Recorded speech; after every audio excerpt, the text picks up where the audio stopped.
বাংলাদেশের রাজনীতি যতটা আলোচনার কেন্দ্রবিন্দুতে থাকে সবসময়, ঠিক পাশাপাশি ব্যাংকিং সেক্টরও কিন্তু আলোচনার কেন্দ্রবিন্দু। অর্থনীতির হৃদয় বলা হয় ব্যাংকিং সেক্টরকে। সেই হৃদয়ে রক্তক্ষরণ হচ্ছে। রক্তক্ষরণ হতে হতে ব্যাংকিং সেক্টরের অবস্থা 14টা বেজে গেছে। দেশের অর্থনীতি, দেশের ব্যাংকিং সিস্টেম সচল থাকে মানুষের বিশ্বাসের উপরে ভর করে। ব্যাংকিং সেক্টরের উপরে মানুষের সে আস্থা বিশ্বাস তলানিতে গিয়ে ঠেকেছে। ব্যাংকিং সেক্টরের এই বেহাল অবস্থা কিন্তু এখন নয়, এটা গত সরকারের আমলে তীব্র হয়ে উঠেছিল। আমরা জানি শুধু এস আলমের কর্তৃত্বাধীন অসংখ্য ব্যাংক তারা নিজেরা রাষ্ট্রীয় পৃষ্ঠপোষকতায় লুণ্ঠন করেছিল। সেই লুণ্ঠনের ফল ভোগ করছে সারা দেশের মানুষ, বিশেষ করে ব্যাংকের আমানতকারীরা, ব্যাংকের কর্মচারীরা এবং মূলত এই রাষ্ট্র। যা হোক, আমরা জানি যে ইসলামী ধারার 5টি ব্যাংককে একীভূত করার একটা উদ্যোগ নিয়েছে বাংলাদেশ ব্যাংক। এই 5টি ব্যাংক হচ্ছে Social Islami Bank, Exim Bank, First Security Bank, Union Bank আর গ্লোবাল ইসলামী ব্যাংক। এই 5টি ব্যাংক, এই 5টি ব্যাংক মিলে একটি ব্যাংক হচ্ছে ইউনাইটেড ইসলামী ব্যাংক নামে। এটা উদ্যোগ নিয়েছে কে? বাংলাদেশ ব্যাংক। আমার প্রশ্ন হচ্ছে, এই যে ব্যাংকের একীভূতকরণ, এটা কেন করা হচ্ছে? হয়তো সরকারের হাতে কোনো বিকল্প নেই, কিন্তু পাশাপাশি আরেকটা প্রশ্ন আপনার মাথায় উকি দিবে যে এখান থেকে যারা টাকা লুণ্ঠন করেছে, এই ব্যাংকগুলোকে যারা নস্যাৎ করে দিয়েছে, তাদের দায় মুক্তি কি হচ্ছে না এই একীভূতকরণের মাধ্যমে? চলুন আমার সাথে এই ভিডিওতে আমরা দেখার চেষ্টা করি যে কেন এই একীভূতকরণ দরকার হলো। ব্যাংকিং খাতের এই যে বিপর্যয়, এই বিপর্যয়ের জন্য কারা দায়ী, আমানতকারীদের ভবিষ্যৎই বা কি, এবং সবচেয়ে বড় প্রশ্ন যে এটি কি কোনো সমস্যার সমাধান নাকি দায় মুক্তি দেওয়ার একটা নতুন কৌশল। এই 5টি ব্যাংকের মধ্যে এক্সিম ব্যাংক বাদে বাকি যে 4টি ব্যাংক, এই বাকি 4টি ব্যাংক ছিল বিতর্কিত ব্যবসায়ী এস আলমের নিয়ন্ত্রণে। এক্সিম ব্যাংকের দায়িত্বে মালিকানায় ছিলেন নজরুল ইসলাম মজুমদার, নাসা গ্রুপের চেয়ারম্যান। 2024 সালের অক্টোবরে সরকার পতনের পর একের পর এক অনিয়ম বের হয়ে আসতে থাকে। তবে এই অনিয়ম শুধু সরকার পতনের পর না, আগে থেকে দৃশ্যমান হচ্ছিল। ব্যাংকিং সেক্টরটা একেবারে ওলটপালট হয়ে গেছিল। আমরা জানি বেসিক ব্যাংকের কথা, আমরা জানি ইসলামী ব্যাংকের কথা, এরকম আরো অনেক ব্যাংকের কথা। এসব ব্যাংকে শত শত কোটি টাকার ঋণ দেওয়া হয়েছে বোর্ড ডিরেক্টরদের স্বার্থ সংশ্লিষ্ট প্রতিষ্ঠানে, তাদের মালিকানার প্রতিষ্ঠানে, তাদের নিয়ন্ত্রণে থাকা প্রতিষ্ঠানে, এবং অধিকাংশ ক্ষেত্রে কোনো নিয়ম নীতির তোয়াক্কা না করে, কোনো জামানত ছাড়াই। বাংলাদেশ ব্যাংকের নিজস্ব প্রতিবেদন অনুযায়ী এই 5টি ব্যাংকের মোট যে ঋণ আছে, সেই ঋণের 76% ক্লাসিফাইড বা খেলাপি, শ্রেণীকৃত। ইউনিয়ন ব্যাংকের 98%, ফোর্স সিকিউরিটি ব্যাংকের 97%, গ্লোবাল ইসলামী ব্যাংকের 95%, সোশ্যাল ইসলামী ব্যাংকের 62% আর এক্সিম ব্যাংকের 48%। এই ঋণগুলো খেলাপি, মানে এই ঋণগুলো ফেরত আসছে না। এখন প্রশ্ন হচ্ছে, এই যে বিপর্যয়, এই বিপর্যয়ের জন্য কে কে দায়ী? বাংলাদেশ ব্যাংকের প্রতিবেদনে আছে যে এই ব্যাংকগুলোর এই ধ্বংসপ্রাপ্ত অবস্থার জন্য দায়ী হচ্ছে এস আলম, শিকদার, বসুন্ধরা, নাসা, দেশবন্ধু এবং বেক্সিমকো গ্রুপ। এর সাথে আরো অনেক গ্রুপ আছে।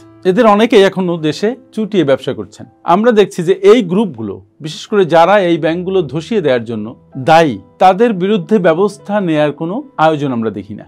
বরং এই ব্যাংকগুলোকে সরকারি মালিকানায় নিয়ে এসে আবার ট্যাক্স পেয়ারদের টাকা দিয়ে, সরকারি পক্ষ থেকে টাকা দিয়ে এই ব্যাংকগুলোকে জীবন্ত করার চেষ্টা করা হবে। তাহলে যারা লুট করেছে, যারা এই ব্যাংকগুলোকে অকালে মেরে ফেলেছে, তাদের কি হচ্ছে? আমি বলতে চাইছি যে জনগণের টাকা দিয়ে, ট্যাক্সের টাকাগুলো দিয়ে আবার ব্যাংকগুলোকে বাঁচানো হবে, কিন্তু ব্যাংক যাদের কারণে ডুবলো তারা নিরাপদে থাকবে। এইটা কি ভালো কিনা? এটা কি গুড গভর্নেন্স কিনা? এটাই হচ্ছে আমার প্রশ্ন। বাংলাদেশ ব্যাংকের গভর্নর বলেছেন যে এই ব্যাংকগুলোকে বাঁচানোর জন্য সরকার দেবে 20,000 কোটি টাকা, আর 5 ব্যাংক মিলে যে ব্যাংক হবে সেটাই হবে দেশের সবচেয়ে বড় ব্যাংক। কিন্তু বাস্তবে দেখেন, এটা নতুন কোনো ব্যাংক নয়, এটি মূলত 5টি গর্তকে একত্রিত করে আরো বড় একটি গর্ত তৈরি করা। কারণ মূল সমস্যা কিন্তু অর্থের অভাব নয়, মূল সমস্যা হচ্ছে দুর্নীতি, স্বজনপ্রীতি, আইনহীনতা, জবাবদিহিতার অভাব, দায় মুক্তি এবং বাংলাদেশ ব্যাংকের রেগুলেটরি অদক্ষতা। এ যাবৎ যে নিউজ দেখলাম তাতে সরকার 20,000 কোটি টাকা দিবে, জনগণের ট্যাক্সের টাকা, এটা খুব পরিষ্কার। কিন্তু যারা ব্যাংকটাকে লুট করেছে, যাদের কারণে ব্যাংকগুলোর এই বেহাল দশা, ব্যাংকগুলো শেষ হয়ে গেছে, ব্যাংকিং সেক্টরটা ধসে গেছে, তাদের শাস্তি বা তাদের বিরুদ্ধে কি ব্যবস্থা নেওয়া হবে তার বিশেষ কোনো ঘোষণা আমরা দেখি না। আর সেজন্যই বলছি যে এটা যতটা না ব্যাংক উদ্ধার করা, তার চাইতে বেশি এটা হচ্ছে দায় মুক্তির আয়োজন। ওদিকে আমানতকারীরা পড়েছে বিপদে। তবে তাদের জন্য একটু সুখবর হচ্ছে যে যাদের আমানত 2 লাখ টাকার নিচে তারা এই মাসের শেষের দিক থেকে টাকা উঠাতে পারবেন। কিন্তু এদের সংখ্যা হয়তো বেশি, কিন্তু যারা বড় ডিপোজিটর তাদের ক্ষেত্রে কি হবে? বড় বড় প্রতিষ্ঠান যেগুলো ডিপোজিট করেছে তাদের ক্ষেত্রে কি হবে? এখানে তো হাজার হাজার কোটি টাকা ডিপোজিট অ্যামাউন্ট আছে। বাংলাদেশ ব্যাংক বলছে যে যারা বড় ডিপোজিটর তাদেরও পর্যায়ক্রমে টাকা দেওয়া হবে, কোনো আমানতকারীর টাকাই মার যাবে না, কিন্তু স্পষ্ট ডিক্লারেশন এখানে আসলে নেই। এর ফলে যেটা হয়েছে, ব্যাংকিং সেক্টরে বিশেষ করে এই ব্যাংকগুলোর প্রতি মানুষের অনাস্থা সাংঘাতিকভাবে বেড়েছে, তাদের মধ্যে ভয় কাজ করছে এবং যে যেখান থেকে হোক যতটুকু টাকা পারুক উঠিয়ে নেওয়ার চেষ্টা করছে। এবং আমি একটা জিনিস দেখছি যে কোনো ব্যাংকের প্রতি মানুষের আস্থা এখন নেই। যতই ভালো বলেন না কেন, তারা কিন্তু ব্যাংক বাদে অন্য জায়গায় ইনভেস্ট করার পথ খুঁজছেন এবং এই কারণে অনেকে বিপদেও পড়বেন, কারণ বিভিন্ন জন অনেক বড় বড় প্রলোভন নিয়ে মার্কেটে নেমেছেন। যারা ব্যাংকিং সেক্টরের উপরে ভীত হয়ে পড়েছেন এবং যারা খুব কম জ্ঞানী এইসব বিষয়ে, তারা এইসব প্রলোভনে পা দিয়ে আবার নিজের সর্বস্ব হারাবেন। মোদ্দা কথা হচ্ছে, যদি ব্যাংকিং সেক্টরের উপরে মানুষের আস্থা পুরোপুরি হারিয়ে যায় তাহলে সেটা অর্থনীতিতে একটা দুর্দান্ত নেগেটিভ ইম্প্যাক্ট ফেলবে। অলরেডি সেটা ফেলছে, যা অর্থনীতির জন্য কখনোই সঠিক বা ভালো কোনো বার্তা দেয় না। একীভূত করার এই যে উদ্যোগ, এটা কিন্তু বাংলাদেশে নতুন নয়, কিন্তু এই উদ্যোগটা সবচেয়ে বড় উদ্যোগ আমি মনে করি। 1972 সালে একবার এই উদ্যোগ নেওয়া হয়েছে, তারপরে 2009 সালেও এই উদ্যোগ নেওয়া হয়েছে, কিন্তু সেগুলোর ফলাফল কি? রাষ্ট্রের তো যে ব্যাংকগুলো হয়েছে সেই ব্যাংকগুলো কিন্তু আরো অদক্ষ, সেগুলো আরো সমস্যায় জর্জরিত, সেখানে গুড গভর্নেন্স নেই বললেই চলে। তাই এই যে একীভূতকরণ করা হচ্ছে, করে এটা সরকারি মালিকানায় নেওয়া হচ্ছে, এটা কতটা দক্ষতার সাথে পরিচালিত হবে, কতটা নিয়মানুবর্তিতা সেখানে থাকবে, আবার কোনো দরবেশদের প্রভাব সেখানে কতটা তীব্র হবে, সেটাও দেখার বিষয়। আর একটা প্রশ্ন, 5টা ব্যাংকের মধ্যে 4টা ব্যাংকের অবস্থা প্রচন্ড খারাপ, কিন্তু একটি ব্যাংক এক্সিম ব্যাংক, তার যে ক্লাসিফিকেশন এবং তার যে ভেতরের অবস্থা, তাদের কিন্তু ঘুরে দাঁড়ানোর সক্ষমতা ছিল। এক্সিম ব্যাংকের চাইতে বেশি ক্লাসিফিকেশন দেখেন যে বেসিক ব্যাংকে, এর চাইতেও এক্সিম ব্যাংকের চাইতে বেশি ক্লাসিফিকেশন হয়তো ইসলামী ব্যাংকে, কিন্তু কেন এক্সিম ব্যাংকেও টার্গেট করা হলো? এটা একটু ভাববার বিষয়।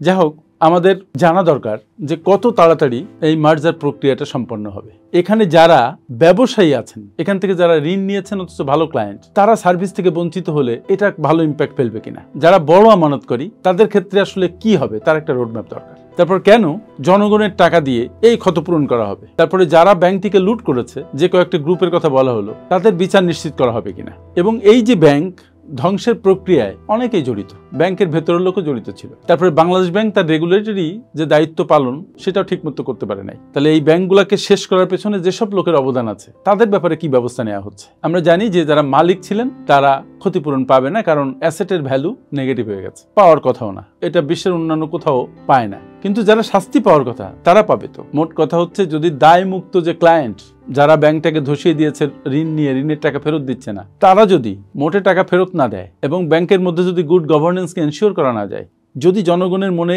আস্থা ফিরিয়ে আনা না যায়, তাহলে এটা কিন্তু ইউনাইটেড ইসলামী ব্যাংক হয়ে যাবে ইউনাইটেড লস ব্যাংক। আর সেখানে আমাদের উদ্বেগটা যে এই ডিসিশন কি ব্যাংকিং সেক্টরে নতুন কোনো আবহ তৈরি করবে, ব্যাংকিং সেক্টরকে কি ঘুরে দাঁড়াতে সহায়তা করবে, নাকি আর একটা বড় ক্ষত তৈরি হচ্ছে ব্যাংকিং সেক্টরে? যদি এই মার্জারটা ব্যর্থ হয়, সেটা অবশ্যই আমাদের অর্থনীতির জন্য সাংঘাতিক ক্ষতিকর একটা বার্তা বয়ে আনবে। তাই সংশ্লিষ্ট সবাই যেন এই ব্যাপারটা সচেতন থাকেন যে দেশ সবার আগে, তারপরে অন্য সবকিছু। আমার সাথে এতক্ষণ থাকার জন্য অনেক অনেক ধন্যবাদ।